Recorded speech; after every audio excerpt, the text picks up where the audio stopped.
আসসালামু আলাইকুম সুপ্রিয় শিক্ষার্থীবৃন্দরা 2022 সালের যারা পরীক্ষার্থী রসায়ন ষষ্ঠ অ্যাসাইনমেন্ট দিয়েছে সেই ষষ্ঠ অ্যাসাইনমেন্টে কিসের উপর দিয়েছে পরমাণুর অভ্যন্তরে ইলেকট্রনের অবস্থান এবং পারমাণবিক বর্ণালীর উৎস। তো আমরা এইটা নিয়ে আলোচনা করব আজকে। আমাদের যে চারটা কোশ্চেন ছিল সেই কোশ্চেনগুলোর ব্যাখ্যা সুন্দর করে লিখতে হবে, ঠিক আছে? সো চারটা কোশ্চেন কি কি ছিল আমরা যদি একটু দেখি। ইলেকট্রন বিন্যাস সম্পর্কিত নীতিসমূহের উদাহরণ ও ব্যতিক্রম সহ বর্ণনা। 2 চারটা কোয়ান্টাম সংখ্যার মান নির্ণয় করে চতুর্থ শক্তি স্তরের অরবিটাল সংখ্যা ও ইলেকট্রন ধারণ ক্ষমতা। নাম্বার 3 এসপিডি অরবিটালের আকৃতি ও বর্ণনা ব্যাখ্যা। হাইড্রোজেন পরমাণুর পারমাণবিক বর্ণালীর গাণিতিক ব্যাখ্যা সহ রেখাচিত্র অঙ্কন করতে বলা হয়েছে। সো তুমি যদি প্রত্যেকটার এখানে সুন্দর করে ব্যাখ্যা দাও উদাহরণ সহ, যেমন প্রথম কোশ্চেনে উদাহরণ দাও একটা, তারপর হচ্ছে সেটা ব্যতিক্রম, যে ব্যতিক্রম কেন হয়, ব্যতিক্রমী মৌলের ইলেকট্রন বিন্যাস করে দেখাও, তাহলে হচ্ছে তুমি এটার ফুল মার্কস পাবা। দ্বিতীয়টাতেও তুমি যদি কোয়ান্টাম সংখ্যা রিলেটেড পড়তে যাও তখন হচ্ছে কোয়ান্টাম সংখ্যার বেসিকটাও তোমার ক্লিয়ার হয়ে যাবে, তোমার অ্যাসাইনমেন্টটাও করা হয়ে যাবে। চতুর্থ শক্তি স্তরের অরবিটাল সংখ্যা, তৃতীয় শক্তি স্তরের অরবিটাল সংখ্যা সেম ভাবে তুমি বের করতে পারবে। তারপর হচ্ছে এসপিডি উপশক্তি স্তরের যে আকৃতি বর্ণনা করতে হবে। তারপর হাইড্রোজেন পরমাণুর পারমাণবিক বর্ণালী। চলো আমরা চলে যাই আমাদের প্রথম কোশ্চেনে। আমাদের প্রথম কোশ্চেন কি, ইলেকট্রন বিন্যাস সম্পর্কিত নীতিসমূহের উদাহরণ। তাহলে ইলেকট্রন বিন্যাস সম্পর্কিত যে প্রথম আমরা যদি একটু বলি, তাহলে প্রথম নীতি, আমরা প্রথম নীতি লিখব তার আগে আমাদের কি কোশ্চেনে কি বলছে, যে শিরোনামের নাম হচ্ছে কি ছিল, পরমাণুর অভ্যন্তরে ইলেকট্রনের অবস্থান। তাহলে আমাকে ফার্স্টে কি লিখতে হবে, ইলেকট্রনের অবস্থান সম্পর্কে তোমাকে আগে বর্ণনা দিতে হবে, ঠিক আছে? ইলেকট্রনের অবস্থান, ইলেকট্রনের অবস্থান সম্পর্কে তুমি বর্ণনা দিয়ে দিবা। তাহলে ইলেকট্রনের অবস্থান সম্পর্কে আমরা কি বলতে পারি, নিউক্লিয়াসের চারপাশে কক্ষপথে ইলেকট্রন ঘূর্ণনরত অবস্থায় থাকে। নিউক্লিয়াসের চারপাশে কক্ষপথে ইলেকট্রন ঘূর্ণনরত অবস্থায় থাকে এবং নিউক্লিয়াস তার কেন্দ্রে অবস্থান করে, ঠিক আছে? নিউক্লিয়াসের মধ্যে আছে কি, প্রোটন সংখ্যা, নিউট্রন সংখ্যা। তো এই জিনিসগুলো বলে দিলেই কিন্তু তোমার ইলেকট্রনের অবস্থান বলা শেষ, ঠিক আছে? তারপরে যাইতে হবে ইলেকট্রন বিন্যাসের নীতি। এখন আমি দেখব যে ইলেকট্রন বিন্যাস কিভাবে করতে হয়। ইলেকট্রন বিন্যাস সবাই জানি, ফার্স্টে ইলেকট্রন বিন্যাসটা আমরা একটু দেখি। ইলেকট্রন বিন্যাস আমরা জানি এস, পি, ডি এবং এফ, এই যে উপশক্তি স্তরগুলো আছে সেগুলোর মধ্যে ইলেকট্রন বিন্যস্ত হওয়ার যে প্রক্রিয়া তাকে আমরা বলি ইলেকট্রন বিন্যাস, ঠিক আছে? সো এখানে খেয়াল করো, ইলেকট্রন বিন্যাস আমরা যদি একটু করি, যেমন আমরা কি অনুসারে সাজাই, আমরা সাজাই এরকম, প্রথমে হচ্ছে এস, এইভাবে। তুমি যদি এইভাবে একটু ক্রমটা মনে রাখো, এখানে মনে রাখতে পারো স্কুল, ঠিক আছে? তো এই স্কুল মনে রাখলাম। তারপরে কি আসবে, তারপরে আসবে হচ্ছে প্রাইমারি স্কুল দুইবার। তারপরে হচ্ছে ডি পি এস, তারপর কি আসবে এফ, ডি পি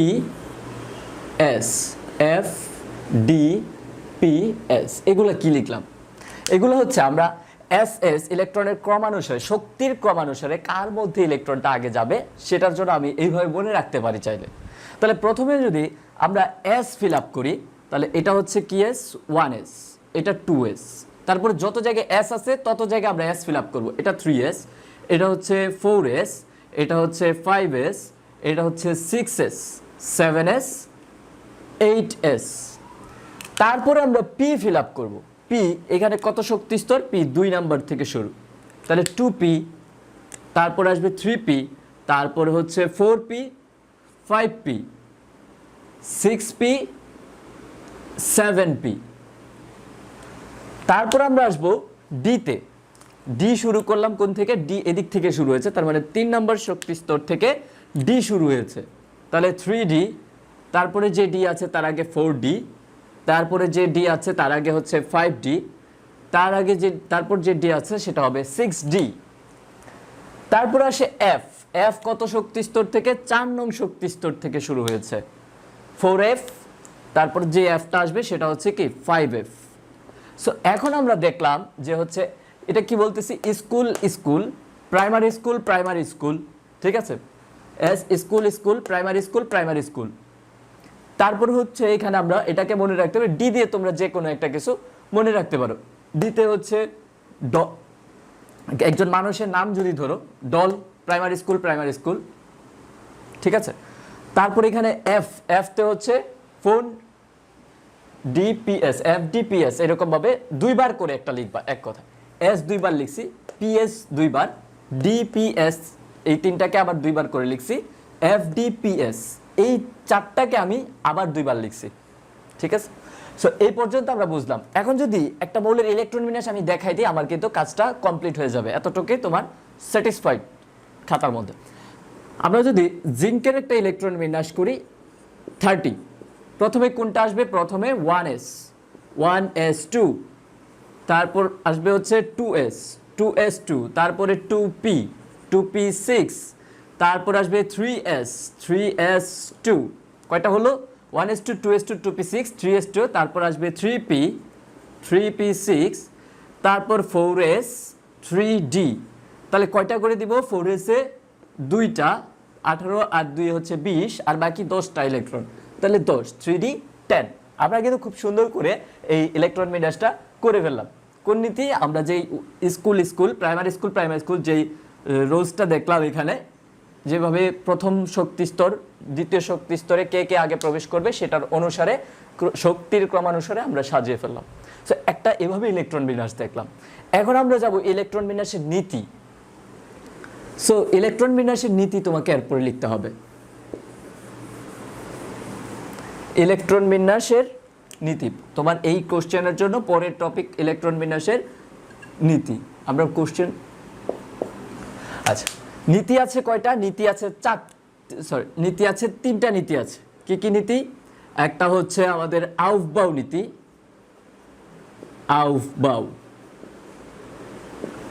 আউফবাউ নীতি, এটার হচ্ছে AUFBAU, আউফবাউ বিজ্ঞানীর নাম। আউফবাউ নীতি, তারপর হচ্ছে আউফবাউ নীতি সম্পর্কে তোমার একটু বর্ণনা দিতে হবে। আউফবাউ নীতিতে একটা ইলেকট্রন বিন্যাস করে দেখাইতে হবে, ব্যতিক্রম একটা ইলেকট্রন বিন্যাস করে দেখাইতে হবে। সো আউফবাউ নীতি, এই নীতিটা আসলে কি, নীতিটা তোমাকে ফার্স্টে লিখতে হবে।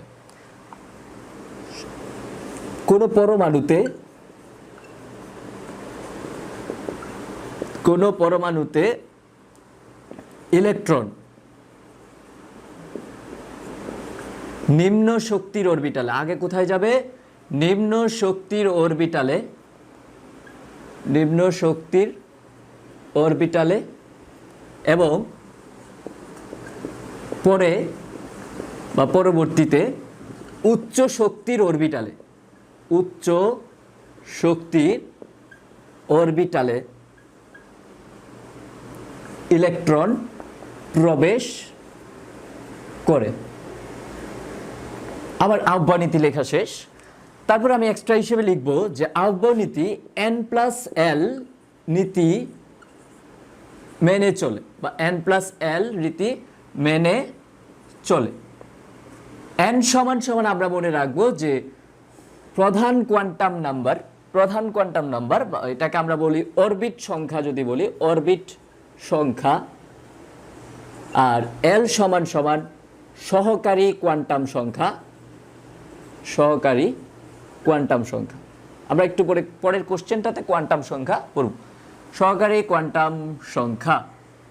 সো এইখানে খেয়াল করো, N+L রুল অনুসারে যদি আমরা যে কোনো একটা পরমাণু নিয়ে ইলেকট্রন বিন্যাস করে দেই, তাহলে ইলেকট্রন বিন্যাস আউফবাউ নীতিতে যদি এখন করি, যত মৌল আছে ব্যতিক্রম, পর্যায় সারণীর ব্যতিক্রম বাদে সবাই আউফবাউ নীতিতে হয়ে থাকে, সবার ইলেকট্রন বিন্যাস আউফবাউ নীতিতে হয়।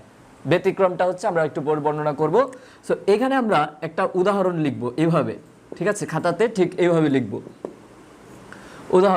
উদাহরণে তুমি যে কোনো একটা মৌল নিতে পারো, যে কোনো একটা মৌল, ধরো কার্বন নিলাম 6, তাহলে হচ্ছে 1s2, 2s2, 2p2, দেখছো 1s, এই যে s এ আগে প্রবেশ করলো, তারপরে হচ্ছে ps আসতেছে, ps এই যে 2p তে ইলেকট্রন গেল।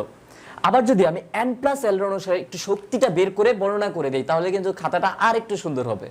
সো N+L রুল অনুসারে আমি যদি 2s ও 2p, বা এটা নিতে পারো এক্সাম্পলটা, অথবা যে কোনো এখানে 2s 2p এর মধ্যে তুলনা করে দেখা দিতে পারো। তাহলে 2s আর 2p এর মধ্যে যদি তুলনা করি, আমি n প্লাস l রুল অনুসারে এখানে লিখবো সুন্দর করে, n প্লাস l রুল অনুসারে 2s ও 2p এর মধ্যে, 2s ও 2p এর মধ্যে, তাহলে খেয়াল করো 2s 2 প্লাস s এর মান কত, s এর মান 0, l এর মান হচ্ছে 1, সরি p এর মান হচ্ছে 1, d এর মান হচ্ছে 2, f এর মান হচ্ছে 3। এগুলো হচ্ছে কিসের মান, সহকারী কোয়ান্টাম সংখ্যা।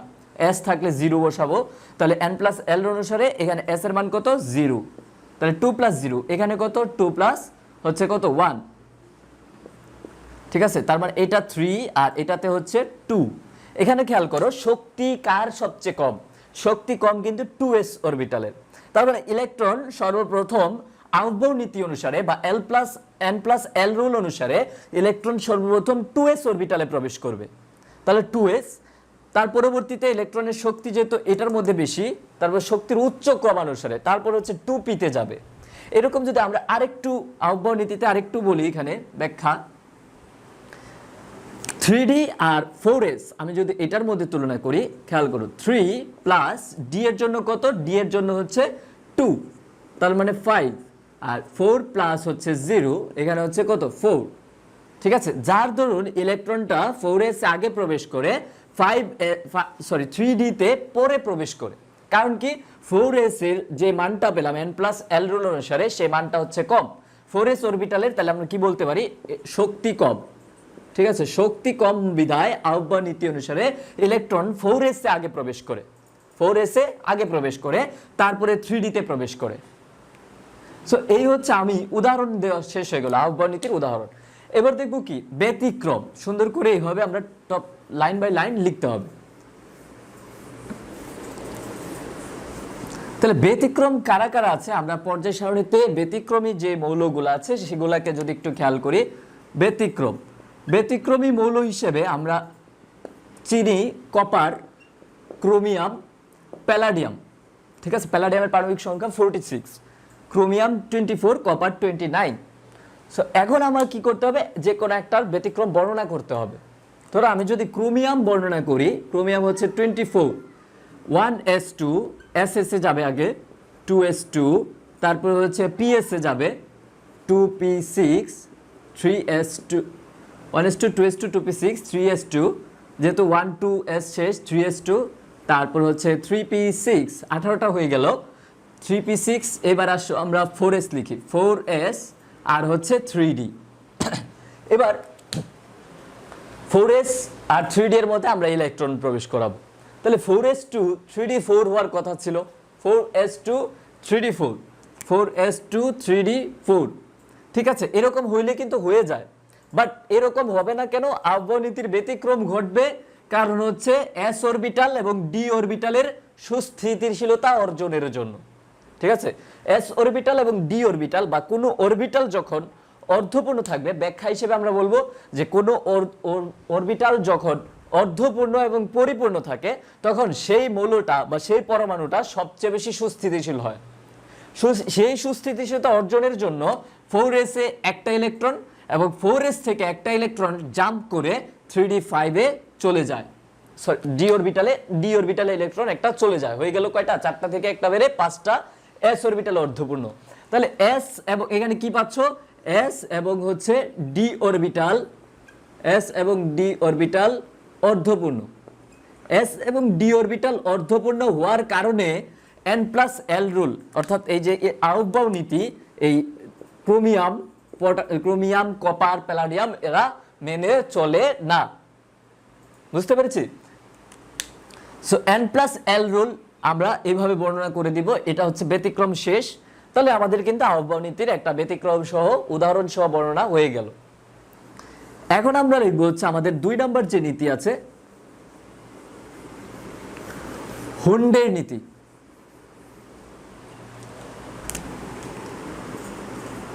2 নম্বর হুন্ডের নীতি।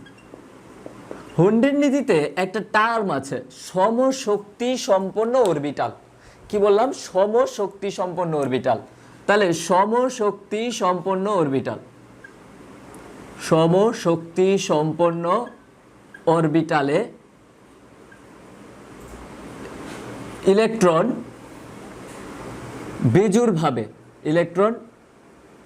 বেজোড়ভাবে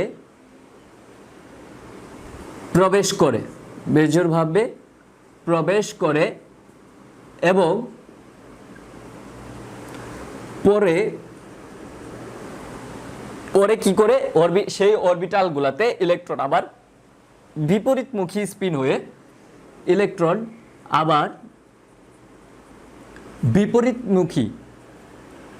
বিপরীতমুখী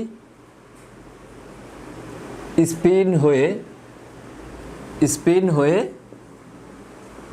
প্রবেশ করে এই হচ্ছে আমার কি হুন্ডের নীতি, হুন্স প্রিন্সিপাল আমাকে বলতেছে যে সমশক্তি সম্পন্ন অরবিটাল। তাহলে খেয়াল করো এস এর কোনো সমশক্তি সম্পন্ন অরবিটাল নাই। সমশক্তি সম্পন্ন অরবিটাল বলতে আমরা এরকম বুঝি পি সমান p x plus p y plus হচ্ছে পি জেড, ঠিক আছে? মানে পি উপশক্তি স্তরের পি এক্স পি ওয়াই এবং পি জেড এই যে তিনটা অরবিটাল আছে তাদের শক্তি এই পি উপশক্তি স্তরের সমান, এই জন্য এদেরকে বলা হয় সমশক্তি সম্পন্ন অরবিটাল।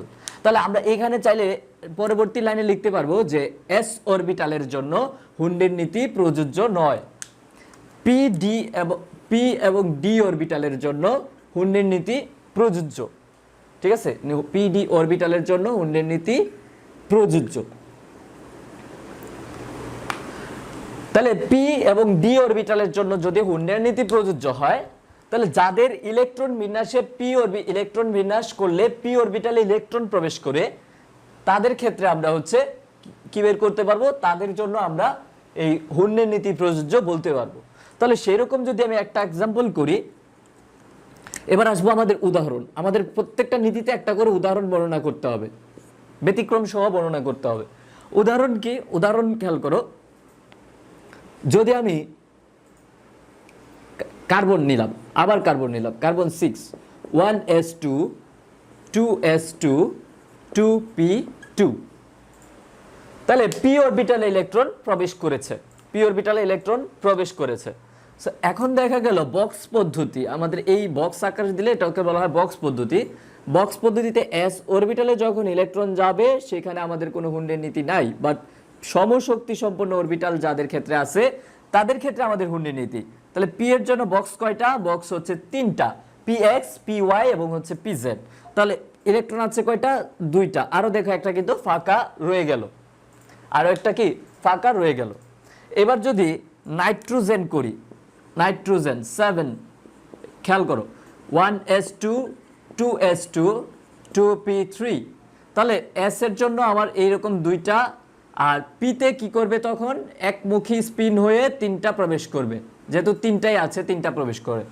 এখন আরেকটা এক্সাম্পল, যদি পিতে তিনটার বেশি থাকে, চারটা বা পাঁচটা থাকে, তখন কি করব? তখন একটু খেয়াল করো, অক্সিজেন আমরা এখন করব অক্সিজেন 8, হুন্ডের নীতিতে ইলেকট্রন বিন্যাস করতেছি 1s2 2s2 2p4। তাহলে একটাই দেখলাম 1s2 2s2 2p4 সাজাইতেছি আমি কিন্তু আউটবাউ নীতিতে, আর এখানে আমি ইলেকট্রন যে বক্স পদ্ধতি দেখাচ্ছি সেটা হচ্ছে আমার কি নীতি? হুন্ডের নীতি। তাহলে এই এস এর জন্য চলে গেল, পি এর জন্য আমরা চারটা ড্র করাবো এখন। পি এর খেয়াল করো, একটা দুইটা তিনটা ঘর, তাহলে তিনটা ঘরে কয়টা করে ইলেকট্রন যাবে? একটা করে, অযুগ্মভাবে বেজোড়ভাবে ইলেকট্রন প্রবেশ করলো। আরো যদি এক্সট্রা ইলেকট্রন থাকে তখন সেটা আবার প্রথম থেকে বিপরীতমুখী স্পিন হয়ে প্রবেশ করা শুরু করবে, বুঝতে পারছি? প্রথম থেকে বিপরীতমুখী স্পিন হয়ে প্রবেশ করা শুরু করবে। তাহলে আর কয়টা বাকি? একটা ইলেকট্রন বাকি, তিনটা দিছি আর একটা বাকি, তার মানে এটা কি হবে? এইভাবে প্রবেশ করবে, বিপরীতমুখী স্পিন, এটার মাথা এদিকে এটার মাথা নিচের দিকে, বিপরীতমুখী স্পিন হয়ে প্রবেশ করবে। এটাও কি হুন্ডের নীতির জন্য প্রযোজ্য।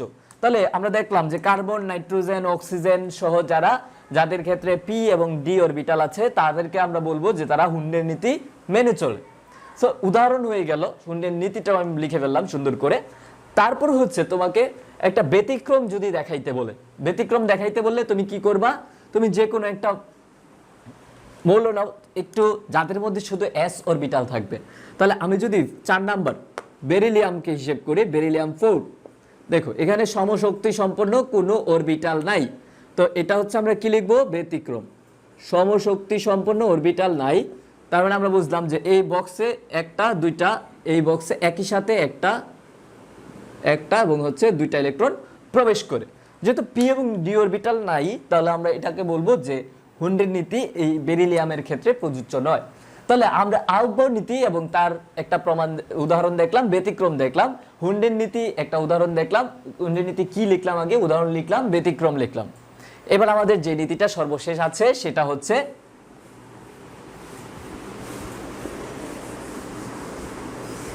পলির বর্জন নীতি। বর্জন নীতি, এক্সক্লুশন প্রিন্সিপাল। তাহলে পলির বর্জন নীতি, পলির বর্জন নীতি এটা আবার কি জিনিস? এই পলির বর্জন নীতিতে সে বলতেছে যে একটা অরবিটে যে পরিমাণ ইলেকট্রন থাকে বা একটা শক্তি স্তরে আমরা জানি 2n² সংখ্যক ইলেকট্রন থাকে, তার বেশি সে ইলেকট্রন ধারণ ক্ষমতা রাখতে পারে না, তার বেশি হলে সে বর্জন করে দেয়। এই জন্য এটাকে আমরা বলবো পলির বর্জন নীতি। তো এখানে খেয়াল করে পলির বর্জন নীতি কি বলতেছে,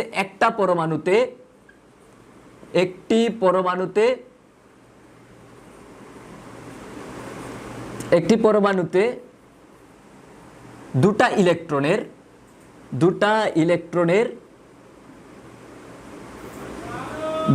ইলেকট্রনের চারটি কোয়ান্টাম সংখ্যার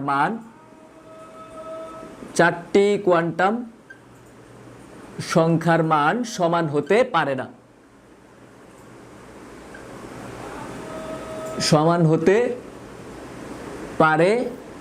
না।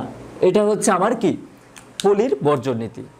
অর্থাৎ একটা পরমাণুতে, এইভাবে মনে রাখতে পারো, একটা পরমাণুতে দুইটা ইলেকট্রনের চারটা কোয়ান্টাম সংখ্যার মান সমান হতে পারে না। ঠিক আছে? সো এইখানে পলির বর্জন নীতিতে আমরা দেখব যে উদাহরণ কি হইতে পারে। যেমন তুমি একটা পরমাণু নিলা, সেই পরমাণুটার দুইটা ইলেকট্রনের জন্য দুই ধরনের কোয়ান্টাম সংখ্যার সেট বের করলাম, তাহলে কিন্তু তোমার পলির বর্জন নীতি বর্ণনা শেষ। যেমন আমি যদি একটা পরমাণু, এখানে একটা পরমাণু ধরে নাও হচ্ছে বোরন 5, 1s2 2s2 2p1, আমি বের করব হচ্ছে উদাহরণ হিসেবে, এখানে উদাহরণ লিখে ফেলো, উদাহরণ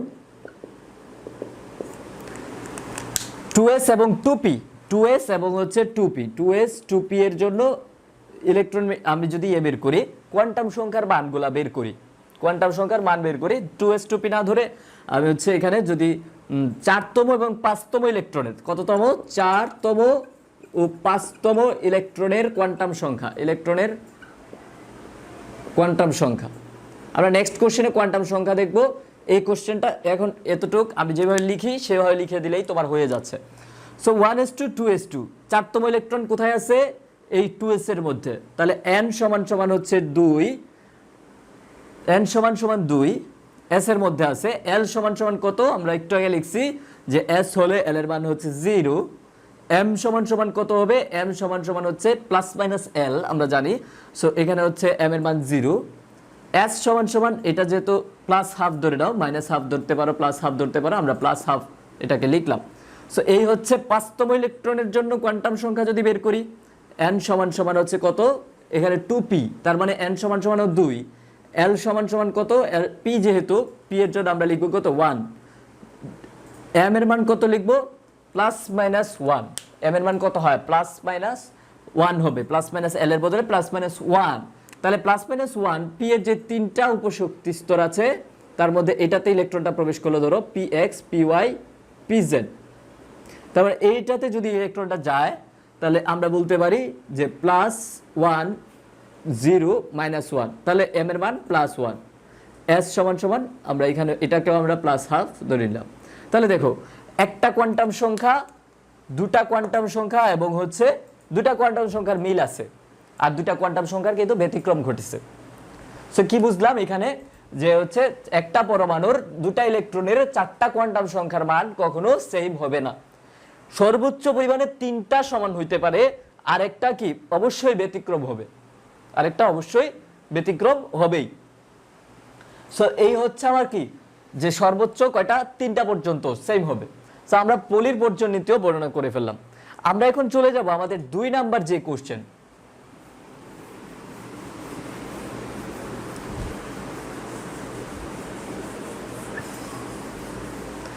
2 নাম্বার কোশ্চেনটা তোমাকে বলছে 4টা কোয়ান্টাম সংখ্যার মান নির্ণয় করে চতুর্থ শক্তি স্তরের অরবিটাল সংখ্যা নির্ণয় করতে হবে এবং ইলেকট্রন ধারণ ক্ষমতা নির্ণয় করতে হবে। তাহলে 2 নাম্বার কোশ্চেনের জন্য তোমাকে ফার্স্টে লিখতে হবে কোয়ান্টাম সংখ্যা কি। কোয়ান্টাম সংখ্যা, তাহলে কোয়ান্টাম সংখ্যা কি আমরা যদি বলি, যে সংখ্যা দ্বারা কোনো একটা অরবিটের আকার, আকৃতি, ইলেকট্রনের অবস্থান বা ত্রিমাত্রিক দিক বিন্যাস এবং ইলেকট্রনের ঘূর্ণনের দিক প্রকাশ করা হয়, তাকে আমরা বলি হচ্ছে কোয়ান্টাম সংখ্যা। ঠিক আছে, এই কোয়ান্টাম সংখ্যা তারপরে কি বলতেছে, আমার 4টা কোয়ান্টাম সংখ্যার মান নির্ণয় করতে, 4টা কোয়ান্টাম সংখ্যা কি দ্বারা প্রকাশ করা হয়, কি কি কাজ করে, সেই জিনিসগুলো আমাকে বর্ণনা করতে হবে। সো 4টা কোয়ান্টাম সংখ্যা আমরা যদি এক এক করে লিখে শুরু করি, এটা হচ্ছে প্রধান কোয়ান্টাম সংখ্যা। 1 নম্বরে প্রধান কোয়ান্টাম সংখ্যা। তাহলে প্রথমে লিখতে পারো যে অরবিটের আকার নির্দেশ করে, অরবিটের আকার নির্দেশ করে প্রধান কোয়ান্টাম সংখ্যা, একে n দ্বারা প্রকাশ করা হয়, n দ্বারা প্রকাশ করা হয়। তারপর আরো লিখতে পারো একটা অরবিটে সর্বোচ্চ ইলেকট্রন ধারণ ক্ষমতা 2n²। প্রধান কোয়ান্টাম সংখ্যা তাহলে কি করে, যে সংখ্যা বা যে কোয়ান্টাম সংখ্যা কোন একটা শক্তি স্তরে যেখানে ইলেকট্রন অবস্থান করে সেই শক্তি স্তরের আকার প্রকাশ করে, তাকে আমরা বলবো হচ্ছে প্রধান কোয়ান্টাম সংখ্যা। প্রধান কোয়ান্টাম সংখ্যাকে n দ্বারা প্রকাশ করা হয় এবং একটা শক্তি স্তরে এই n এর মানের উপর ভিত্তি করে সে সর্বোচ্চ ইলেকট্রন ধারণ ক্ষমতা করতে পারে কত, 2n² পরিমাণ ইলেকট্রন ধারণ ক্ষমতা রাখতে পারে। যেমন n = যদি 1 হলে ইলেকট্রন ধারণ ক্ষমতা 2n² ইকুয়াল টু হচ্ছে 2 × 1² ইকুয়াল টু হচ্ছে কত, 2। তাহলে প্রথম শক্তি স্তরে আমরা ইলেকট্রন বিন্যাস কনফিগারেশন যখন আঁকি তখনও কিন্তু 2টা ইলেকট্রনই থাকে, সেটাও দেখি। সো তারপরে আমাদের আসবে সহকারী কোয়ান্টাম সংখ্যা, নাম্বার 2, সহকারী কোয়ান্টাম সংখ্যা। সহকারী কোয়ান্টাম সংখ্যাতে তুমি কি লিখবা, যে কোয়ান্টাম সংখ্যা দ্বারা শক্তি স্তরের আকৃতি না বলে আমরা যদি আরেকটু ডিপলি বলি, উপশক্তি স্তরের আকৃতি বোঝায়, উপশক্তি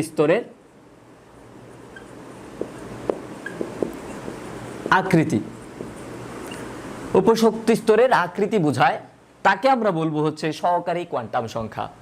সো উপশক্তি স্তরের আকৃতি কি রকম, উপশক্তি স্তরের আকৃতি আমরা উপশক্তি স্তর জানবো হচ্ছে, তারপর লিখবো উপশক্তি স্তর সমূহ S, P, D এবং F। দিস ইজ কল্ড উপশক্তি স্তর, S, P, D, F। এদের আকৃতি নির্দেশ করবে, যেমন হচ্ছে S এর একটা আকৃতি আছে, P এর আকৃতি আছে, D এর আকৃতি আছে, F এর আকৃতি আছে। লিখে দিতে পারো S এর আকৃতি গোলাকার, P এর আকৃতি ডাম্বেল আকৃতির, D এর আকৃতি ডাবল ডাম্বেল আকৃতির, F এর আকৃতি জটিল ডাবল ডাম্বেল আকৃতির। তাহলে তারপর আরো লিখতে পারো প্রধান কোয়ান্টাম সংখ্যা ও সহকারী কোয়ান্টাম সংখ্যার মধ্যে সম্পর্কটা কি, সম্পর্কটা হচ্ছে L = 0 থেকে n-1 পর্যন্ত। এটা হচ্ছে আমার সহকারী কোয়ান্টাম সংখ্যা নিয়ে বলা শেষ। আমার আরো 2টা কোয়ান্টাম সংখ্যা আছে, একটা হচ্ছে ম্যাগনেটিক কোয়ান্টাম সংখ্যা আর একটা হচ্ছে স্পিন কোয়ান্টাম সংখ্যা। তাহলে চলো ম্যাগনেটিক কোয়ান্টাম সংখ্যা একটা ইলেকট্রন নিউক্লিয়াসের চতুর্পাশে কিভাবে অবস্থান করছে সেই ত্রিমাত্রিক অবস্থান নির্দেশ করে। তাহলে ম্যাগনেটিক কোয়ান্টাম সংখ্যাকে তারপরে তোমরা লিখে দিবা যে হচ্ছে m দ্বারা প্রকাশ করা হয়, m দ্বারা প্রকাশ করা হয়, m দ্বারা প্রকাশ করা হয়। সো ম্যাগনেটিক, এবার আসবো ম্যাগনেটিক কোয়ান্টাম সংখ্যা আর সহকারী কোয়ান্টাম সংখ্যার মধ্যে সম্পর্ক। ম্যাগনেটিক ও সহকারী, ম্যাগনেটিক ও সহকারী এর মধ্যে কি সম্পর্ক আছে? m সমান সমান প্লাস মাইনাস এল, m সমান সমান প্লাস মাইনাস এল পর্যন্ত। তো হচ্ছে ম্যাগনেটিক কোয়ান্টাম সংখ্যা আমরা এতটুকু বর্ণনা করে দিতে পারি। তারপর আমাদের যে কোয়ান্টাম সংখ্যা বাকি আছে সেটা হচ্ছে স্পিন কোয়ান্টাম সংখ্যা। স্পিন কোয়ান্টাম সংখ্যা কি সংখ্যা? স্পিন কোয়ান্টাম সংখ্যা। তাহলে স্পিন কোয়ান্টাম নাম্বার বা স্পিন কোয়ান্টাম সংখ্যা দিয়ে হচ্ছে তুমি একটা পরমাণুর ইলেকট্রনের ঘূর্ণনের দিক, তাহলে আমরা কি বলবো? যে কোয়ান্টাম সংখ্যা দ্বারা একটা পরমাণুর ইলেকট্রনের ঘূর্ণনের দিক প্রকাশ করে, তাহলে এটা কি প্রকাশ করে? ঘূর্ণনের দিক, ঘূর্ণনের দিক প্রকাশ করে তাকে আমরা বলবো হচ্ছে spin quantum number. Spin quantum number কে প্রকাশ করা হয় এস দ্বারা, এবং এস এর মান হচ্ছে ফিক্সড, একটা হচ্ছে ঘড়ির কাঁটার দিকে প্লাস হাফ আর একটা হচ্ছে মাইনাস হাফ, এই জন্য আমরা এটাকে বলি প্লাস মাইনাস হাফ। ঘড়ির কাঁটার বিপরীতে দিকে দুইটা সংখ্যা, একটা হচ্ছে প্লাস হাফ মাইনাস হাফ, এই দুটা সংখ্যা হচ্ছে আমাদের স্পিন কোয়ান্টাম সংখ্যা বা এস এর মান। সো এই হচ্ছে আমার এই চারটা শক্তি স্তরের বর্ণনা। তাহলে চারটা কোয়ান্টাম সংখ্যার আমি বর্ণনা এবং হচ্ছে সূত্র দেখে বলছি, মান নির্ণয় করা হয়ে গেছে। এখন আমাদের যে কাজটা করতে হবে, এই কোশ্চেনের লাস্ট পার্টে চতুর্থ শক্তি স্তরের অরবিটাল সংখ্যা নির্ণয় করতে হবে, ইলেকট্রন ধারণ ক্ষমতা হিসাব করতে হবে। সো এর জন্য আমরা কাউন্ট করব, একটু খেয়াল করো। চতুর্থ শক্তি স্তর n = 4। তাহলে আমি যদি একটা বক্স আঁকার চেষ্টা করে ফেলি খাতার মধ্যে, তাহলে সেটা কিন্তু সুন্দর লাগবে। তাহলে হচ্ছে এখানে n সমান সমান 4, তারপর এইটাকে এখানে এটা প্রধান কোয়ান্টাম সংখ্যার ঘর, এটা হচ্ছে সহকারী কোয়ান্টাম সংখ্যা, এই ঘরে হচ্ছে সহকারী। তারপরে আসবে সহকারীর পরে কি? সহকারী কোয়ান্টাম সংখ্যার পরে আসবে হচ্ছে ম্যাগনেটিক, ম্যাগনেটিকের পরে আসবে হচ্ছে স্পিন কোয়ান্টাম নাম্বার। ঠিক আছে?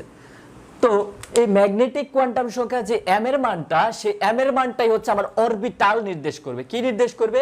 অরবিটাল নির্দেশ করবে বা হচ্ছে অরবিটাল সংখ্যা নির্দেশ করবে। সহকারী কোয়ান্টাম সংখ্যা এটা মূলত আমার সাব অরবিট বা উপশক্তি স্তরকে বোঝায়, উপশক্তি স্তরকে বোঝায়। আর n = 4 এটা মূলত আমার অরবিটকে বোঝায়। সো এখানে একটু খেয়াল রাখতে হবে, n = যখন 4 সহকারী কোয়ান্টাম সংখ্যা বা উপশক্তি স্তর, এটা যদি এইভাবে উপশক্তি স্তর তুমি মনে রাখার জন্য উপশক্তি স্তর, তাহলে সহকারীতে n = যখন 4 তাহলে সহকারীতে কয়টা আসবে? চারটা সংখ্যা আসবে, চারটা সংখ্যা। এটা এইভাবে মনে রাখো, চারটা সংখ্যা আসবে। কি কি সংখ্যা? s, p, d এবং f, এই চারটা সংখ্যাই কিন্তু আসবে। এবার ম্যাগনেটিক যেহেতু কি বলছে, ম্যাগনেটিক মনে মনে হচ্ছে অরবিটাল সংখ্যা। ঠিক আছে? তাহলে অরবিটাল সংখ্যা নির্ণয়ের জন্য m সমান সমান আমরা জানি প্লাস মাইনাস কি, m সমান সমান plus minus l। So l এর মান আমরা এখানে সহকারী কোয়ান্টাম সংখ্যা l এর মান বের করতেছি। l এর মান s যখন, তখন l এর মান হচ্ছে, এবার যদি আমি একটু l এর মান, এখানে তোমরা l এর মানগুলো লিখে ফেলতে পারো। l = কত হবে? l = 0, 1, 2, 3 পর্যন্ত হবে। 0, 1, 2, 3 l এর মান 0 থেকে শুরু হয়। 0 s এর জন্য, 1 এর জন্য, p এর জন্য হচ্ছে 1, d এর জন্য l এর মান 2, f এর জন্য l এর মান হচ্ছে 3। বুঝতে পারছি? সো এখানে খেয়াল করো, 0 এর জন্য প্লাস মাইনাস 0, তার মানে 0। ম্যাগনেটিক কোয়ান্টাম নাম্বার m সমান সমান আমরা কি লিখবো? 0 একটা পাইছি, তারপর প্লাস মাইনাস 1, তার মানে প্লাস 1, 0, মাইনাস 1, তারপর কি পাইছি? প্লাস মাইনাস 2, তার মানে হচ্ছে প্লাস 2, প্লাস 1, 0, মাইনাস 1, মাইনাস 2। তারপর পাইছি কি f। f এর ক্ষেত্রে খেয়াল করো, f এর জন্য হচ্ছে প্লাস 3, প্লাস 2, প্লাস হচ্ছে 1, 0, মাইনাস 1, মাইনাস 2, মাইনাস 3। তাহলে এটা যদি আরেকটু চিন্তা করো যে f এর অরবিটাল আছে 7টা, d এর অরবিটাল আছে 5টা, p এর অরবিটাল আছে 3টা, s এর অরবিটাল আছে 1টা, তাহলে আমরা কিন্তু এখানে এভাবে বের করে ফেললাম। আমরা কোনো সূত্র বা ইকুয়েশন ইউজ না করলেও পারি। ইকুয়েশন সূত্র ইউজ না করে আমরা কি করলাম? জাস্ট 4 দেখে আমরা বললাম যে চতুর্থ শক্তি স্তরে আমার 4টা, চতুর্থ শক্তি স্তরে 4টা অরবিটাল উপশক্তি স্তর থাকবে, আর উপশক্তি স্তরগুলো হচ্ছে এল এর মান। তাহলে উপশক্তি স্তর কোনগুলো? এস পি ডি এফ, 4টা। তাহলে এস পি ডি এফ এর জন্য আমি এস এর জন্য বসালাম হচ্ছে 0, এল এর জন্য আমি দেখলাম এল এর এখানে হচ্ছে 1, তাহলে +1 0 -1, 2 এর জন্য আমরা দেখলাম +2 +1 0 -1 -2। তার মানে হচ্ছে S P D F, P তে 3টা অরবিটাল, ডি তে 5টা অরবিটাল, এফ এ 7টা অরবিটাল। তাহলে আমার যে স্পিন কোয়ান্টাম সংখ্যার মান, তুমি যদি এই কোশ্চেনটাতে লিখতেও পারো, না লিখলেও কোনো সমস্যা নেই। স্পিন কোয়ান্টাম নাম্বার মান আমরা +-½ এভাবে লিখে রাখতে পারি। তাহলে ছকের মধ্যে এইবার যদি আমি একটু সুন্দর করে দেই, সেটা হচ্ছে এরকম একটা বক্স করে ফেলবো। বক্স করে দিলে আমার হচ্ছে টোটাল, এই যে টোটাল একটা বক্স হয়ে গেল। তাহলে উপরে নিচে বক্স করে দিলাম, জিনিসটা দেখতে সুন্দর লাগবে খাতার মধ্যে। সো এইখানে আমরা কি হিসাব করব? অরবিটাল সংখ্যা। তাহলে অরবিটাল সংখ্যা কত? অরবিটাল সংখ্যা, অরবিটাল সংখ্যা সমান সমান কত? 1 1 প্লাস পরেরটাতে হচ্ছে 3টা, তারপরেরটাতে হচ্ছে 5টা, তারপরেরটাতে 7টা, কত হচ্ছে? 7 + 5 12, 12 + 3 15, 15 + 1 = হচ্ছে 16। ঠিক আছে, 16। এখন চাইলে অরবিটাল সংখ্যা আমাদের কোশ্চেনের বের করে ফেললাম। এবং ইলেকট্রন ধারণ ক্ষমতা, তো ইলেকট্রন ধারণ ক্ষমতা তুমি চাইলে 2n² ফর্মুলা দিয়ে বের করতে পারো। ইলেকট্রন ধারণ ক্ষমতা দুটো উপায়ে লিখে দিতে পারো। 2n² লিখতে পারো, n এর মান কত? 4, 2 × 4² হচ্ছে 32। আবার চাইলে আরেকটা, যদি এটাও লিখো, খাতায় দুটা লিখলেই কোনো সমস্যা নাই। আবার আমরা কি এভাবে লিখে দিতে পারি, আবার একটা অরবিটালে সর্বোচ্চ ইলেকট্রন থাকে কয়টা? 2টা। যেহেতু n = 4 এর জন্য আবার অরবিটাল সংখ্যা কয়টা? 16টা। তাহলে ইলেকট্রন সংখ্যা কত? অরবিটাল সংখ্যার দ্বিগুণ, অরবিটাল সংখ্যার দ্বিগুণ, অরবিটাল সংখ্যার, অরবিটাল সংখ্যার দ্বিগুণ হচ্ছে 16 × 2 হচ্ছে কত? 32। এটাও বলতে পারো। সো আমাদের 2 নাম্বার কোশ্চেনটা শেষ হয়ে গেল। এবার 3 নং কোশ্চেন আমাকে বলেছে যে হচ্ছে sp_d অরবিটালের বর্ণনা এবং আকৃতি ব্যাখ্যা করতে হবে। সো 3 নাম্বার কোশ্চেনে যদি আমরা চলে যাই, খাতাটাকে যত পারা যায় স্কেল করে, মার্জিন করে সুন্দর করার চেষ্টা করবা। খাতা সুন্দর হইতে হবে, খাতা সুন্দর হইলেই মার্কস পাওয়া যাবে। সো এইখানে 3 নং কোশ্চেনে কি বলেছে? sp_df অরবিটালের বর্ণনা দিতে হবে এবং তার আকৃতি বর্ণনা করতে হবে। তাহলে আমরা যদি ফার্স্টে s অরবিটাল, 3টা অরবিটাল দিছে sp_d, s অরবিটাল, তাহলে এটা সম্পর্কে আমরা বলতে গেলে কি বলি? দেখতে s অরবিটাল দেখতে গোলাকার, দেখতে গোলাকার।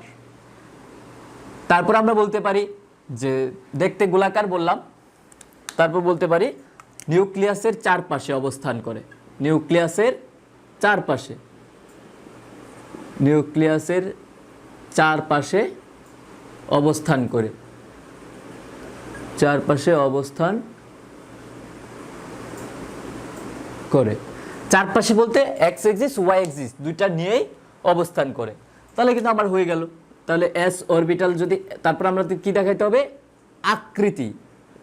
এস অরবিটাল দেখতে গোলকাকৃতির, অথবা এটাকে বর্তুলাকার বলা যায়, বর্তুলাকার। সো তাহলে আমার কিন্তু এস অরবিটালের আকৃতিও দেখানো শেষ। এখানে লিখে দিব যে এটা হচ্ছে এস অরবিটালের আকৃতি, হচ্ছে এস অরবিটাল। ঠিক আছে, সো এস অরবিটাল। এবার আমরা পি উপশক্তি স্তরে যাব। এস কিন্তু নিজে একটা উপশক্তি স্তর, আবার একই সাথে নিজে একটা অরবিটাল, এটাও লিখতে পারো। এস নিজে একটা উপশক্তি স্তর, আবার নিজে একটা অরবিটাল। পি,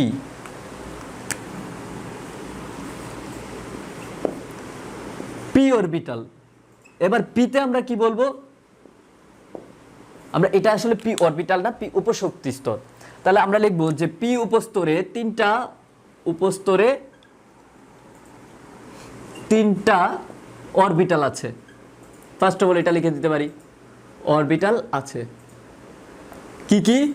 এটাও লিখতে পারি p x, p y, p z orbital, orbital. ঠিক আছে, তাহলে এখানে খেয়াল কর পি এক্স, পি ওয়াই এবং পি জেড অরবিটাল, এরা হচ্ছে কি আকারে অবস্থান করে, দেখতে ডাম্বেল আকৃতির, দেখতে হুবহু ডাম্বেলের মতো। তাহলে আকৃতিও পেয়ে গেলাম ডাম্বেলের মতো। চিত্র এঁকে দিলে আর একটু সুন্দর দেখতে হবে, কিসের মতো? ডাম্বেলের মতো। So px py z orbital, p একটা উপশক্তি স্তর, এর তিনটা অরবিটাল আছে, px py pz অরবিটাল, দেখতে হবে ডাম্বেলের মতো। এবার একটা ঘটনা যদি খেয়াল করো, তারপর লিখে দিবা যে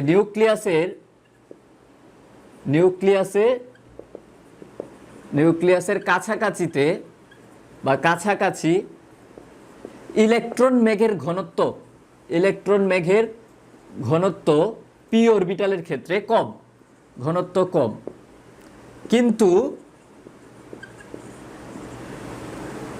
দুই প্রান্তে বলতে দুই দিকে দুইটা মাথা ডাম্বেলের, দুই প্রান্তে ইলেকট্রন ঘনত্ব বেশি। যতই সে নিউক্লিয়াসের দিকে আগাচ্ছে ততই ইলেকট্রন ঘনত্ব কমতেছে, দুই প্রান্তে ইলেকট্রন ঘনত্ব কি বেশি। এবার আমরা চিত্র লিখে দিব, px এর জন্য একটা আঁকবো, py এর জন্য, pz এর জন্য। তাহলে x এক্সিস y এক্সিস, এটাকে যদি আমি x এক্সিস বলি, y এক্সিস এটাকে বলি, তাহলে x এক্সিসের জন্য আমরা কি করব? এই যে ডাম্বেল, এই দিকে একটা ডাম্বেল হবে, এই দিকে একটা ডাম্বেল হবে, সুন্দর। তাহলে এটা কি px অরবিটাল। এখানে খেয়াল করো, আমি যদি py লিখি, এই বরাবর কিন্তু একটা z অরবিটাল থাকবে, ঠিক আছে, z তিনটা এক্সিস তো। সো এখানে খেয়াল করো, আমরা যদি py আঁকতে চাই, py এর জন্য কি করব? এইভাবে py। আবার খেয়াল করো pz, এই রকম, এই যে এটার বরাবর যাবে, pz হয়ে যাবে। তাহলে হচ্ছে এটা কি z x y, তো আমাদের x z y, তাহলে তিনটা অরবিটালের জন্য আমি তিনটা ড্র করে দিলাম, আমার কিন্তু হয়ে গেছে, ক্লিয়ার হয়ে গেছে। তারপরে আসবে ডি অরবিটাল, যেহেতু আমাদের তিনটার কথা বলছে, তিনটাই দেখাইতে হবে, এফ এর কোনো দরকার নেই। ডি অরবিটাল,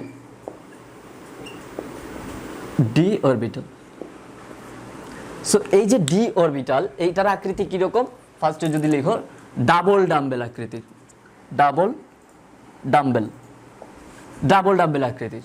তারপর বলতে পারো ডি উপস্তরের বা উপশক্তি স্তরের পাঁচটা অরবিটাল আছে। কয়টা? পাঁচটা অরবিটাল আছে। অরবিটাল সমূহ, তারপর লিখলাম অরবিটাল সমূহ, লিখে দেখাই দিলা যে d x Y, d y z, d Z x, D x square Y square, d Z square. এখন তুমি সবগুলা একটা করে চিত্র যদি এঁকে দাও তাহলে হচ্ছে তুমি ফুল মার্কস পেয়ে যাবে। তাহলে ডি এক্স ওয়াই অরবিটাল, তাহলে আমরা যদি এটাকে এক্স ওয়াই, এখানে হচ্ছে জেড, তাহলে এক্স ওয়াই কি থাকবে? এক্স আর ওয়াই এক্সিসে ডাম্বেলগুলো থাকবে, এক্স এক্সিস, জেডে কিন্তু যাবে না, এইরকম। এই যে এবার হচ্ছে ডাবল ডাম্বেল, তাহলে ডি এক্স ওয়াই। এরকম যদি আরেকটা দেখো, এবার যদি আমরা ডি ওয়াই জেড আঁকি, ডি ওয়াই জেড, তাহলে ওয়াই হচ্ছে এটা, জেড হচ্ছে এটা, ঠিক আছে, ডি ওয়াই জেড। তারপর যদি ডি জেড এক্স খেয়াল করো,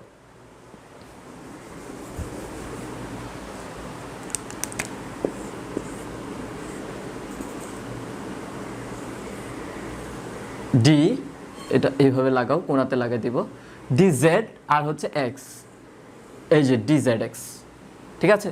তাহলে ডি জেড এক্স হয়ে গেল, এটা হচ্ছে Z X Y, D Z x.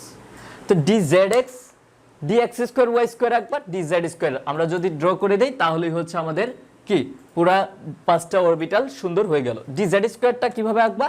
D Z square মানে হচ্ছে এটা যদি তোমার জেড অরবিটাল হয়, z x axis y axis, তাহলে হচ্ছে এখানে তুমি জেডটাকে ডাবল দিয়ে দিবা, ইলেকট্রন বেগের ঘনত্বটা এই মাঝখানে থাকবে, এক্স ওয়াই জেড এক্সিস যেখানে মিলিত হয়েছে ইলেকট্রন বেগের ঘনত্বটা সেই জায়গায় থাকবে।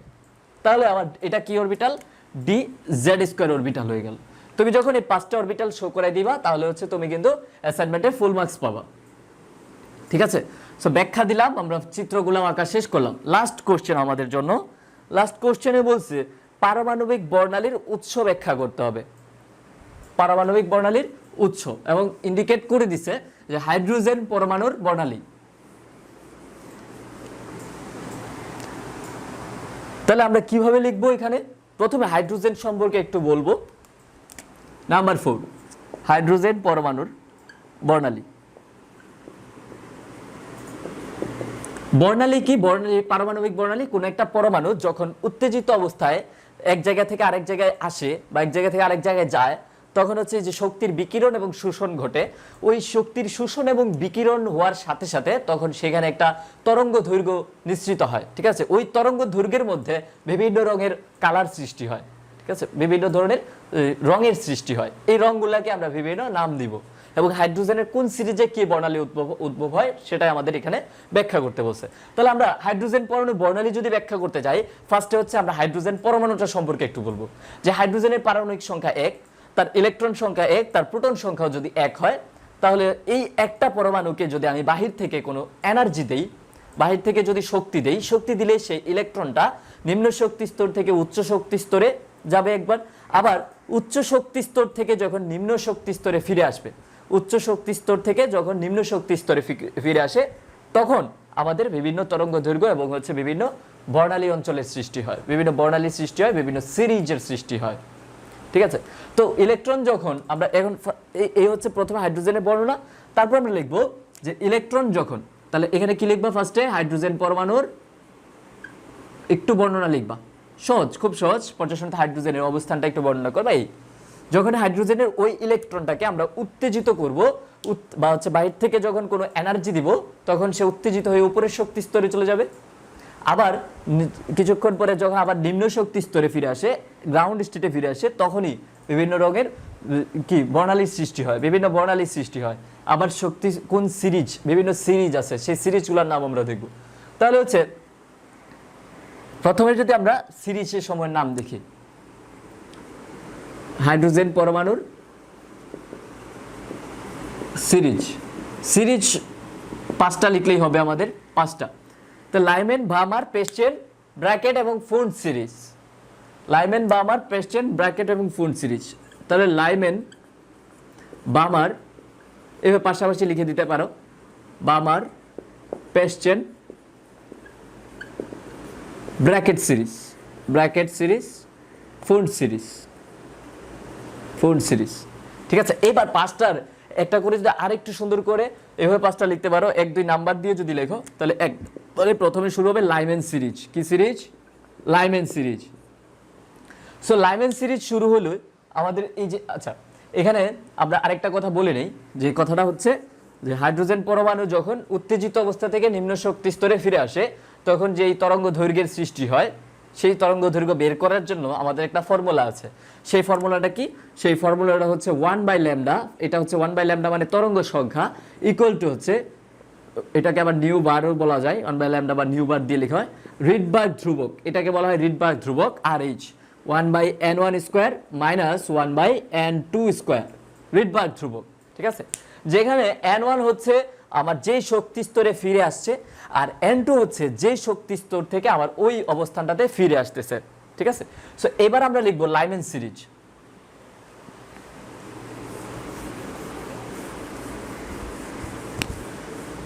লাইমেনের জন্য লাইমেন 1 নম্বরে কি সিরিজ? Lyman series. তাহলে লাইমেন সিরিজের বর্ণনা লিখবা একটু। বর্ণনাতে কি লিখবো? যে শক্তি স্তর থেকে ইলেকট্রন প্রথম শক্তি স্তরে ফিরে আসে, যে শক্তি স্তর থেকে ইলেকট্রন প্রথম শক্তি স্তরে ফিরে আসে, তাকে আমরা বলবো হচ্ছে লাইমেন সিরিজ। ঠিক আছে, এই লাইমেন সিরিজের জন্য একটা গাণিতিক প্রমাণও দিতে বলছে। এখানে কোশ্চেনটাতে বলা আছে যে প্রত্যেকটা শক্তি স্তর সিরিজের গাণিতিকভাবে প্রমাণ দিতে হবে। তাহলে গাণিতিকভাবে প্রমাণের জন্য এই যে আমরা ইকুয়েশনটা লিখছি একটু আগে, এই ইকুয়েশনটাতে তোমার হচ্ছে মান বসাইতে হবে। তাহলে লাইমেন সিরিজের জন্য n1 সমান সমান সবসময় 1, আর n2 সমান সমান 2, 3, 4 এইভাবে থেকে আসতে পারে। তাহলে আমি যদি 1/λ সমান সমান বের করি, 1/λ সমান সমান RH ইন্টু হচ্ছে 1/n1 স্কোয়ার মাইনাস হচ্ছে 1/n2 স্কোয়ার। যেহেতু লাইমেন সিরিজ প্রথম সিরিজ তাহলে n1 এর মান হচ্ছে 1। তাহলে এইখানে RH এর মান তোমরা বসাইতে পারো। RH এর একটা মুখস্থ মান 109678, এটা হচ্ছে সেন্টিমিটার ইনভার্স 1 এ বের করলাম। সো এখান থেকে আমরা যখন 1/1 স্কয়ার মাইনাস হচ্ছে 1 এখানে 2 ধরলাম, 2 স্কয়ার, তাহলে করব একটা মান পাবো। তাহলে এটাকে যখন এই মানটাকে আমরা পরবর্তীতে উল্টায়া যদি দেই, তাহলে উল্টানোর আগে আমরা 109678 এখানে আমরা যদি পাই 4, তাহলে 4 মাইনাস হচ্ছে 1 3/4, তাহলে 3 ইন্টু 109,678 ডিভাইডেড বাই হচ্ছে 4, তাহলে এটা সমান এটা পেলাম। সুতরাং ল্যামডা সমান সমান কি হবে? ল্যামডা সমান সমান 4/3 ইন্টু 109,678। এটাকে তো আমরা বের করব হচ্ছে ন্যানোমিটার এককে, ন্যানোমিটার। এবং এখানে যেই ন্যানোমিটার এককটা বের হবে সেই ন্যানোমিটার এককটার মান হবে এরকম, মান হবে কত? ন্যানোমিটার এককটা যে মানটা পাবা তুমি যদি ক্যালকুলেটর চাপো এখানে একটা ভ্যালু পাবা, লিখে দিবা ক্যালকুলেটর চাপলে। সো এইখানে হচ্ছে কি পাবো? ল্যামডা সমান সমান আমরা দেখবো যে 10 থেকে 380 ন্যানোমিটারের ভিতরে আছে, 10 থেকে 380 ন্যানোমিটার। এখন 10 থেকে 380 ন্যানোমিটারের ভিতরে যে পরিসর, যে তরঙ্গ দৈর্ঘ্যের পরিসর আছে তাকে আমরা বলি হচ্ছে অতি বেগুনি রশ্মি। কি অঞ্চল এখানে? অতি বেগুনি। তাহলে রংটা কিরকম হয়? অতি বেগুনি, ইউভি রশ্মি, আলট্রা ভায়োলেট। তাহলে ইউভি রশ্মির জন্য আমি বলতে পারবো যে লাইমেন সিরিজের উদ্ভব হয়। তাহলে লাইমেন সিরিজে কোন বর্ণালীর উদ্ভব হয়? লাইমেন সিরিজে আমি এটাও পাইলাম যে বলে দিলাম যে লাইমেন সিরিজে যেহেতু প্রত্যেকের তরঙ্গ দৈর্ঘ্য 10 থেকে 380 ন্যানোমিটারের ভিতরে থাকে, তাহলে সেখানে অতি বেগুনি বর্ণালীর সৃষ্টি হয়। তো লাইমেন সিরিজ চলে গেল, এবার চলে আসবো বামার সিরিজ।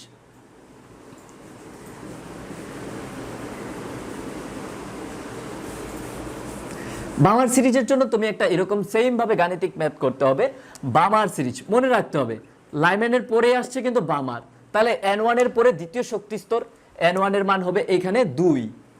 বামার সিরিজের জন্য n1 এর মান হবে 2, অর্থাৎ যে শক্তি স্তর থেকে ইলেকট্রন উত্তেজিত হয়ে আবার কত শক্তি স্তর, দ্বিতীয় শক্তি স্তরে ফিরে আসে, তাকে আমরা বলবো হচ্ছে বামার সিরিজ। তখন বামার সিরিজ যখন 2, এখানে কিন্তু 2 হতে পারবে না, তাহলে 3 থেকে আসতে পারবে, 4 থেকে ইলেকট্রনটা আসতে পারবে, 2 থেকে 2 ইলেকট্রনটা আসতে পারবে না, 1 থেকেও 2তে ইলেকট্রন যাইতে পারবে না, আমাদের আসতে হবে। ঠিক আছে, তাহলে 3 থেকে 4-এ, 4 থেকে 2-এ আসতে পারে ইলেকট্রনগুলো। সো এখন আমরা যদি ইকুয়েশনটা আবার লিখি, 1/λ ইকুয়াল টু হচ্ছে রিডবার্গ ধ্রুবকের মানটা বসাই দিব, মানটা বসে হচ্ছে 1 এখানে লিখবো 2 স্কয়ার মাইনাস 1/3 স্কয়ার। তাহলে এখান থেকে ক্যালকুলেশন করলেও তুমি একটা ল্যামডার মান পাবা এত ন্যানোমিটার।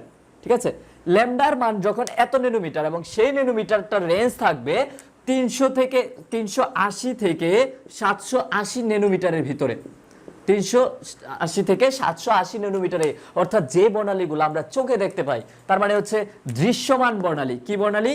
দৃশ্যমান বর্ণালী। এখানে হাইড্রোজেন পরমাণুর দৃশ্যমান বর্ণালীর উদ্ভব ঘটবে কোন সিরিজে? সেটা হচ্ছে বামার সিরিজ। তাহলে বর্ণনা হয়ে গেল, গাণিতিক ব্যাখ্যা হয়ে গেল, আমার কি বর্ণালী সৃষ্টি হয় সেটাও আমি বলে দিলাম। তাহলে বামার সিরিজও শেষ। তারপরে আসছে পেস্টেন সিরিজ। এবার যে মানগুলা পাবো সেগুলো অবশ্যই 780 ন্যানোমিটার থেকে বেশি হবে। তাহলে নাম্বার 3 পেস্টেন সিরিজ। পেস্টেন, লাইমেন বামার পেস্টেন। তো পেস্টেনের জন্য 3 নাম্বার, যেহেতু 3 নাম্বার শক্তি স্তরে আসতে হবে, তার মানে n1 ইকুয়াল টু হচ্ছে 3, n2 ইজ ইকুয়াল টু হবে কত? 3 থেকে 3-তে আসতে পারবে না, 2 থেকে 3-এও আসতে পারবে না, সো আসতে হবে কত? 4 থেকে, সর্বনিম্ন 4 থেকে আসতে হবে, 4, 5, 6 থেকে আসতে পারে। সো এই হচ্ছে আমার n1 এবং n2 এর মান। রিডবার্গ ধ্রুবকের মান জানো, গাণিতিক ইকুয়েশনে বসাই দিলে 1/λ সমান সমান হচ্ছে RH ইনটু হচ্ছে 1/n1 যদি 3 স্কয়ার মাইনাস 1/4 স্কয়ার, 4 ধরে করলাম। তো এখানে হচ্ছে ল্যামডার একটা যে মানটা পাবো সেটা হচ্ছে greater than 780 nanometre. Greater than 780 nanometre মানে হচ্ছে ইনফ্রারেড অঞ্চল সৃষ্টি হবে। কি অঞ্চল? ইনফ্রারেড, আইআর রশ্মি। এটা এখানে তাহলে পেস্টেনের জন্য কি বর্ণালী? আইআর বর্ণালী। তাহলে হচ্ছে আইআর বা হচ্ছে ইনফ্রারেড, হচ্ছে এটাকে আমরা বলবো অবলোহিত। কি বললাম? অবলোহিত।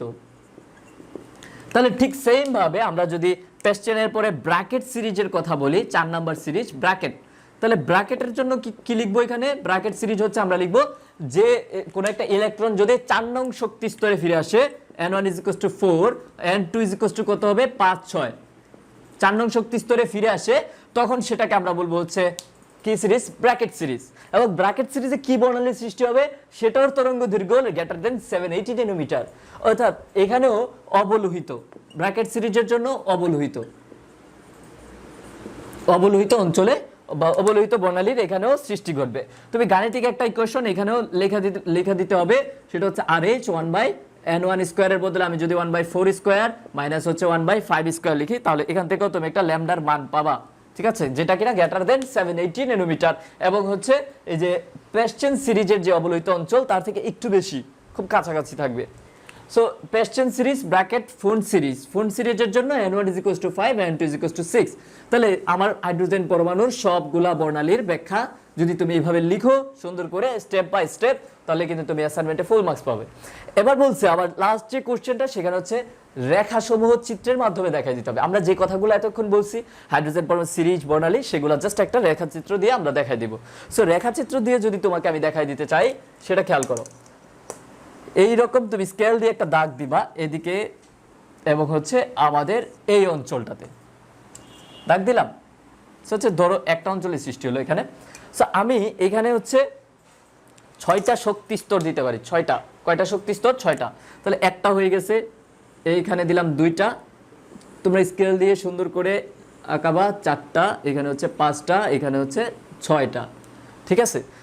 যদি প্রথম শক্তি স্তর, তাহলে এটা হচ্ছে n1 = 1, এটা হচ্ছে 2, এটা হচ্ছে 3, এটা হচ্ছে 4, 5, 6 নাম্বার শক্তি স্তর।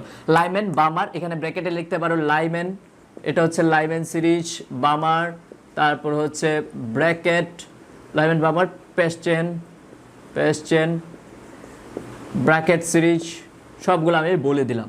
তার মানে ইলেকট্রন এখানে খেয়াল করো, যদি 6 থেকে 1-এ আসে কি সিরিজ?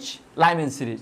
5 থেকে 1-এ আসলে লাইমেন সিরিজ, 4 থেকে 1-এ আসলে লাইমেন সিরিজ, 3 থেকে 1-এ আসলে লাইমেন সিরিজ। এটা হচ্ছে লাইমেনের জন্য বর্ণনা করে দিলাম। এবার যদি আমরা আরেকটু নিয়ে যাই, 6 থেকে 2-এ আসবে, কততে? 1-এ যাবে না, 2-এ আসবে, তাহলে এটা কি সিরিজ? বামার সিরিজ। এরপরে হচ্ছে 5 থেকে দাও, 5 থেকে 2-এ আসবে, সেটা কি সিরিজ? বামার সিরিজ। 4 থেকে 2 আসবে, কি সিরিজ? বামার সিরিজ। 3 থেকে 2 আসবে, কি সিরিজ? বামার সিরিজ। তাহলে রেখা কিন্তু হয়ে যাচ্ছে আমাদের, ঠিক আছে। এগুলাকে এই সাইডে অরবিট সংখ্যা আমরা লিখে দিতে পারি। সো এখানে খেয়াল করো, তারপরে যদি আমরা আবার 6 থেকে 3-এ আসে, কততে আসবে? 3-এ, এই পর্যন্ত। তারপর 4 থেকে 3-এ আসলে, সরি 5 থেকে 3, 4 থেকে 3, সবার ক্ষেত্রে এটা কি? পেস্টেন। এবার যদি ব্র্যাকেট আঁকতে চাও, 6 থেকে 4-এ আসতে হবে, 5 থেকেও 4-এ আসতে হবে, তাহলে ব্র্যাকেট সিরিজ। ফোন সিরিজ যদি বলতে চাও, তাহলে 6 থেকে 5-এ আসতে হবে, ফোন। তো এরকম যখন ঘটনা তুমি চিত্র এঁকে দিবা, তাহলে এখানে আমরা কি লিখবো? ফিগারের চিত্র হাইড্রোজেন পরমাণুর রেখা বর্ণালী। যেহেতু দেখতে রেখা দিয়ে রেখাকৃতির, আমরা এই জন্য এটাকে পরমাণুর রেখা বর্ণালী বলতেছি। আকৃতিটা আমরা এইভাবে ড্র করে দিলাম। চাইলে আবার কালারগুলোও সাইডে লিখে দিতে পারো, তাহলে আর একটু সুন্দর হয়।